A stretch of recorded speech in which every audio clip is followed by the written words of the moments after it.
All right, guys, here's another BG perspective. As always, leave a comment down below, like and subscribe, and hit that notification bell so you can get notified every time we upload. You guys want to know when it's really time to just walk away from your marriage? If you guys are new here, my name is Scott. I'm an ordained minister, and I'm also a certified divorce recovery coach. Let's talk about it. When should you leave? How do you know when enough is enough?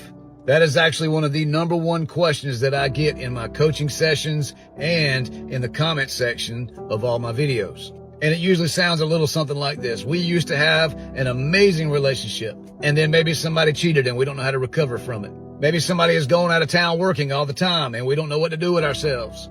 Maybe the kids and life got in the way and we don't really talk to each other anymore. Maybe it's as stale as a piece of cardboard and there's absolutely zero communication, zero romance, and zero effort. So the question remains, how do you know when it's time to just give up and let God have it and walk away?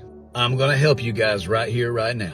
If you are married to someone who treats you like dirt, if you are married to someone who abuses you, talks to you like you're a dog, tells you that you're stupid, tells you that you can't do anything without them, those who tell you that if you leave, they're going to do something to themselves, they're going to take the kids, they're going to take the house. But one of the biggest things that you should be looking for is when you approach this person with your concerns and your needs, and you express that you want to fix your marriage, that you want things to change. Maybe you want to go to counseling. Maybe you want to join church. Maybe you want to start praying together, join a group somewhere, whatever it is. When you ask them to let's try to fix it and make some improvements and they look at you and they say, no, that is the biggest sign that it's time for you to go. Because that shows you that they are unwilling to change anything. And I don't know about you guys, but where I'm at in my life right now, if you can't give me the bare minimum, I'm not going to be there. Think about this, guys. If you have children, would you be okay with your son or your daughter being married to someone like your spouse? Would you be okay with them treating them the way that you are being treated? If not, there's your answer. By all means, pray for your marriage. By all means, pray for your spouse and see what God does.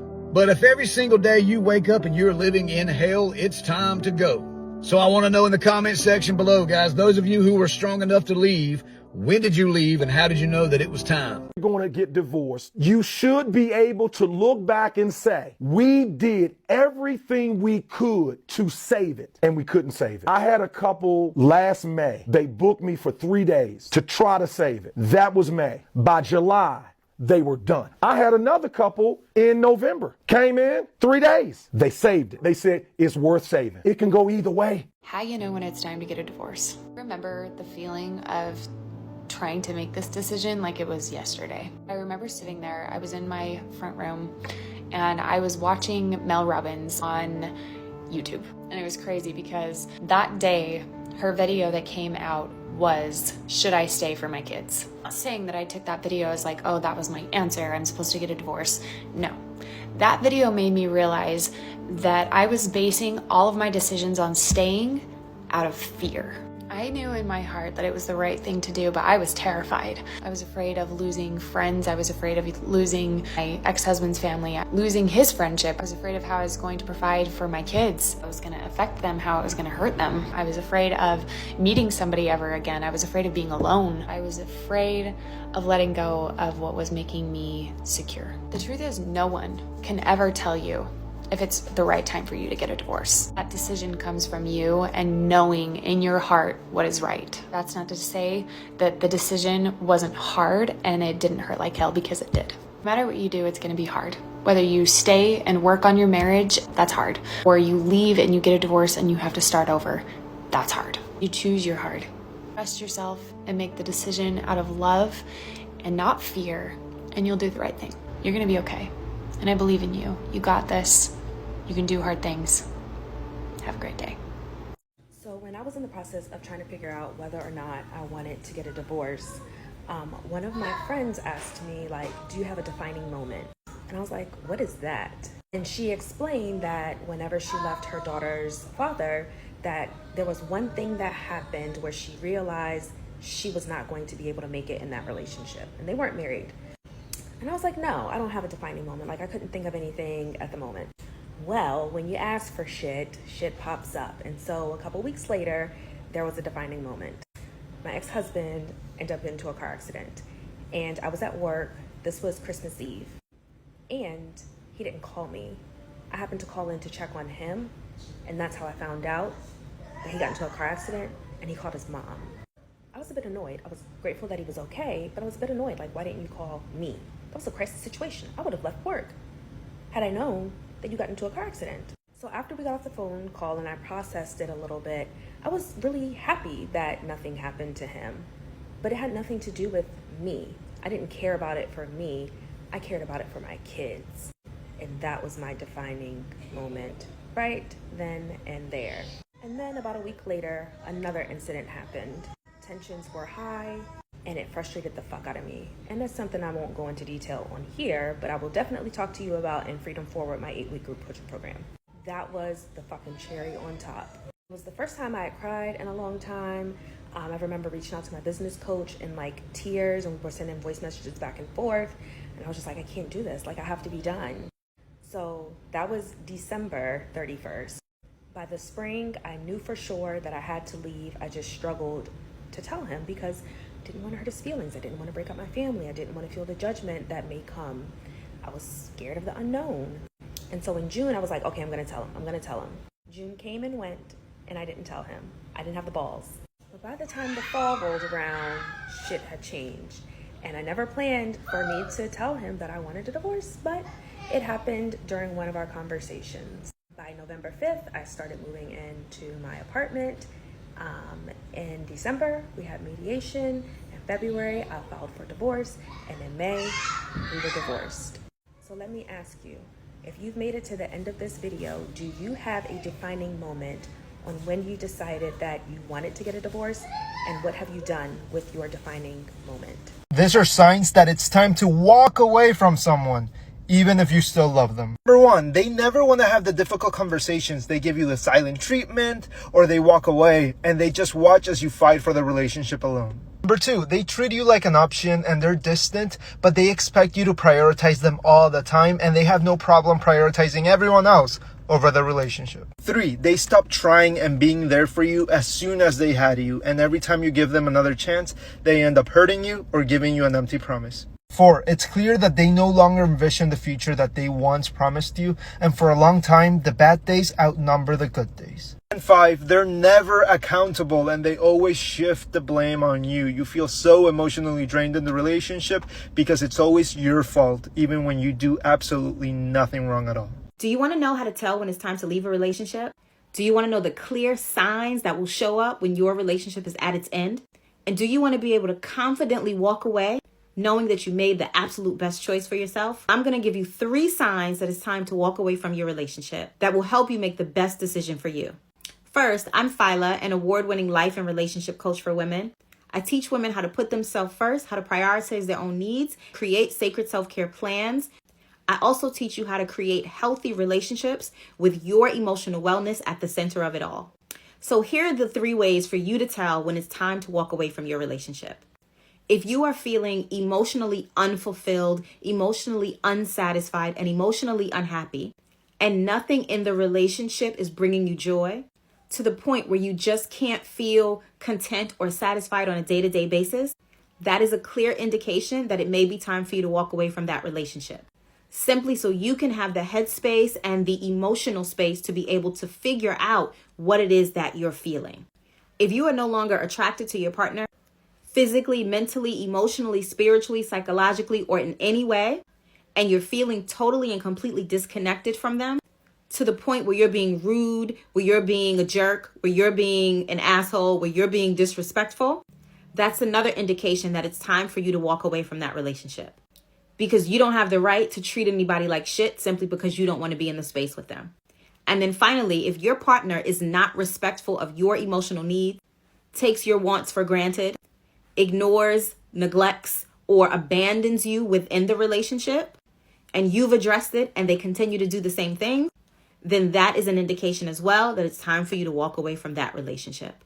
The clear indicators in each of these that it's time for you to walk away are a lack of happiness, a lack of fulfillment, a lack of respect, a lack of consideration, and a lack of connection. If any of those lacks are present in your relationship, you want to sit down with your partner, have a conversation, and decide if you've reached the end of the road. If you need help with this or want to gain more clarity, tap my name right here so that you can book a free call with me at the link in my bio.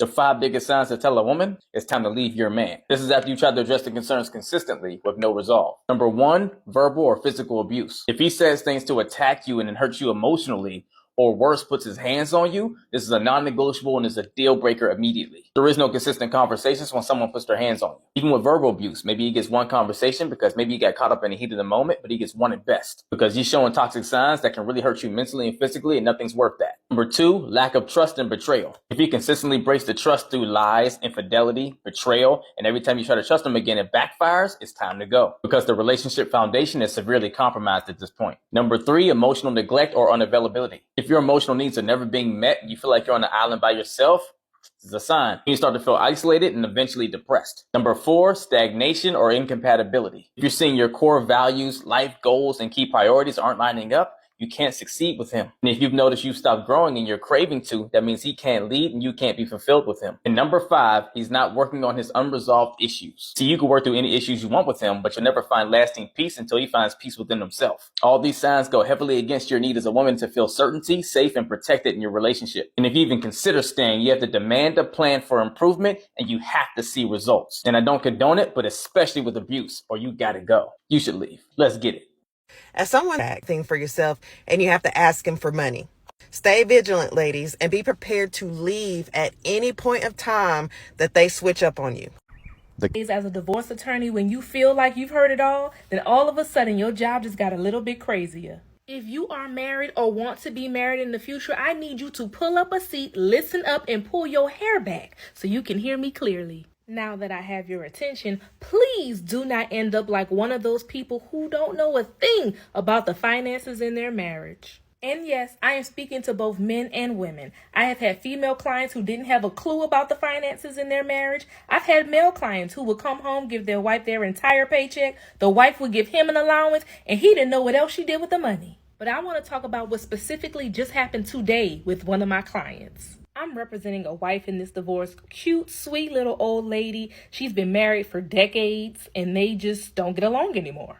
Now, their children are grown at this point. They are grandparents. So at least I know that we don't have to worry about custody and child support at this point. We just need to divide the marital assets. Now, the husband runs and operates the family cleaners, and my client has been a stay-at-home wife the entire marriage. So when my client has been married for a good length of time, I usually have them do what's called an inventory and appraisement, which is a very extensive document that helps you track and gather all of what you've accumulated during the marriage. I sent it over to my client and I told her I would give her a few weeks to do it. It is that extensive. And y'all, she was still having a rough time. She didn't know where the documents was, where any of the deeds are. She didn't know any of the account numbers because her husband handled it all. So I started to help my client, and so I'm helping her figure out all the community assets that they've accumulated. When did you buy this house? Okay, so when did you sell it? And when you sold it, what did you buy next? So in the midst of that conversation, I decided to look up the property of their previous marital home, the home that they lived in majority of their marriage, the home that they raised their children in, the home that they sold to downsize after their children left the nest. And lo and behold, they still own that house. And I asked my client, like, I thought you guys sold it. She was like, we did sell it. We sold it and we bought this house. And I was like, no, you didn't. Well, y'all, I get to digging in what I found. Not only have they been owning this property the entire time, this property has mineral rights. There is oil and gas underneath this land. A major oil and gas company has essentially been paying them rent for years, and they have pipes and pumps all underneath their house and several of their neighbors to get the oil. They are multi-millionaires. Millionaires, y'all. Essentially what he's been doing is taking the income that he's receiving from the oil and gas, and he's been invested it very well. My client thinks they are a middle-class family running their family cleaners. They share a vehicle, according to my client. Let him tell it, he probably has a jet and a yacht. Y'all, I had to tell my client today that she is a millionaire. This old sweet lady almost had a heart attack in my office. Let this be a lesson to you. You don't have to be hands-on, but please be knowledgeable about the finances in your marriage. What I do know is that you have to be very deceitful to be able to hide that from your spouse for that long. I'm willing to bet there's more secrets to be found. So that's it for today's video. Now Let I me know have to what you go. It's guys obvious think that I in have the a very comment important section. phone call to And make to as my private always, stay investigator. tuned for the next See you video. next time. Peace.